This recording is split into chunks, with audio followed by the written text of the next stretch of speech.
दूसरे हैं एक और चौधरी, हिंदुस्तान के अंदर सबसे बड़े चौधरी हो गए, धर्म के ठेकेदार, वो है साईं बाबा। आपको अपना घर ऐसी की तैसी कराना हो तो साईं बाबा को लिवा लो,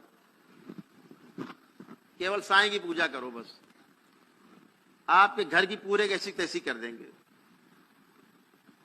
चाहे स्वास्थ्य से आपको नष्ट करें, चाहे धन से आपको नष्ट करें, चाहे वैभव से आपको नष्ट कर दें, एक जगह आपको डैमेज जरूर करेंगे। ये साईं का काम है। ये साईं कब के भगवान है? अब वो लिखता है ओम साईं नाथाय नमः। काहे लिख रहे भाई मुल्ला जी तुम, और लिखो ओम मुल्लाय नमः, क्यों नहीं लिखते? ओम साईं नाथाय नमः क्यों लिखते हो? ओम साईं मुल्लाय नमः लिखिए, नहीं लिख रहे। क्यों? हिंदू आएंगे नहीं फिर मुल्ला जी के नाम पे। अब तो घोषित कर दिया, मस्जिद बनी थी बोले मंदिर है, तो जो मस्जिद थी अभी तक उनकी जिसमें नमाज पढ़ता था वो साईं, अब वो कहते हैं मैं तो मंदिर है। तमाम कुछ बातें बदले डाल रहे हैं, बिल्कुल ऐसा बदल दे रहे हैं, इतिहास से बदल डाल रहे हैं। क्योंकि हिंदू वहां जाता है बेवकूफ बन के, उल्लू बन के लौट आता है, लाद लाता है वहां से सब कथा भागवत, ले आता है प्रेत 2-4-5 हजार हो घर में, और बड़ा खुश। साईं बाबा जब से गए तब से मैं व्यापार बड़ा अच्छा हो गया। चलो चलाओ व्यापार आगे, कुछ आगे चलो, फिर देखते हैं, फिर देखे क्या होगा। फिर घर में टेढ़े पड़े हुए लकवा मारे, व्यापार बढ़िया चल रहा हो, लकवा मारे पड़े हुए हैं।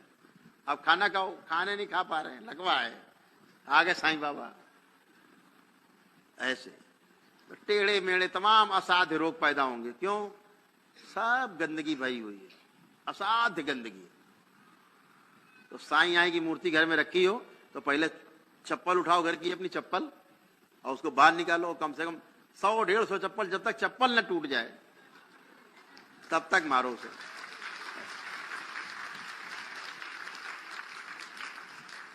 हम तो जब उस ऊर्जा को पकड़ लेते बगैर पिटाए उसको हम 1 घंटा पीटे छोड़ते नहीं, और जितने उसके अंश पकड़ में आ जाते उतने तो माँ को खिलाई देते हैं। घर घर में फैल गया है अंश साईं बाबा का। एक बेचारे शंकराचार्य, वो चिल्लाते रहे कि साईं को हटाओ, साईं को हटाओ। पूरी जनता उन्हीं, हिंदू भाई उन्हीं पीछे लग गए, शंकराचार्य के पीछे, कि शंकराचार्य हटाओ।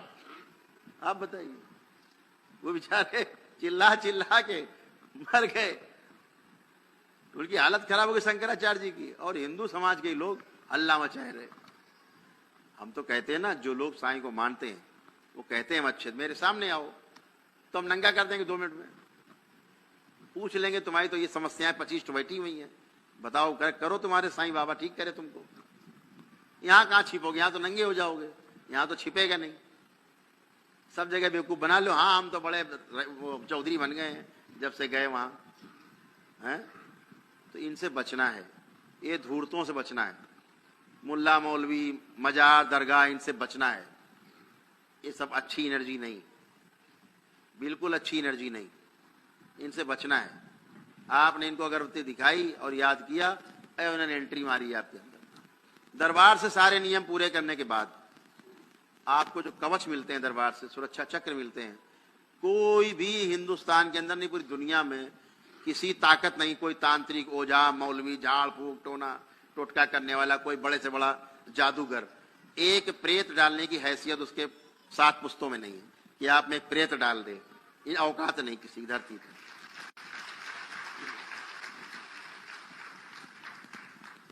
बशर्ते इनको आप हमेशा मन में गाली दो, निकलो मजार दी के दट उधर देखो, पहले तो हाथ जोड़ लेते थे आप तुरंत, अरे सैयद बाबा। यही सैयद बाबा ने मारा है कि तबाह कर दिया सबको। लड़कियां जो शादी से इनकार करती हैं, नहीं मैं शादी नहीं करनी, सीधे समझ लेना जो दरबार से नहीं जुड़ा है, सैयद बाबा कुंडली मार के बैठे हैं अंदर, बिना कहीं जाए। इस बात को समझ लेना कि सैयद बाबा कुंडली मार के अंदर बैठे हैं, पति बन के बैठे हैं, पत्नी बना के बैठे हैं बिटिया को आपकी, वो मेधस कंट्रोल करे हुए हैं। शादी की बात करोगे तो कपड़ा फाड़ लेगी, खोपड़ी पटक देगी, तुम्हारी खोपड़ी फाड़ देगी, और शादी नहीं करेंगे, यही कहेगी। मतलब सैयद बाबा विराजमान है, ये ध्यान रखना। गंदी एनर्जी, क्यों? वो तो कहता है हमारी पत्नी है, पत्नी की शादी कहां से हो जाएगी? कंट्रोल करें।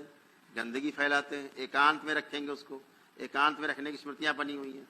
एकांत में रखेंगे लड़कियों को, बाहर नहीं आने देंगे, लड़ाई झगड़ा कराएंगे, तनाव कराएंगे, घर से भगाएंगे, ऐसे करते। तो ये गंदगी से बचना है।